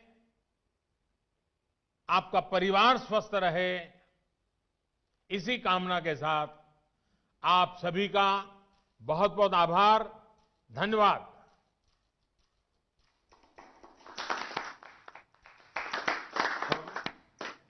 माननीय प्रधानमंत्री जी का, केंद्रीय कृषि एवं किसान कल्याण मंत्री जी का, देश के विभिन्न स्थानों में जुड़े हुए विभिन्न माननीय मंत्रीगण, गणमान्य व्यक्तियों का, दोनों राज्य मंत्री जियों का और देश भर से जुड़े हुए इस कार्यक्रम से करोड़ों किसान भाई बहनों का हार्दिक कृतज्ञता व्यक्त करते हैं, धन्यवाद देते हैं।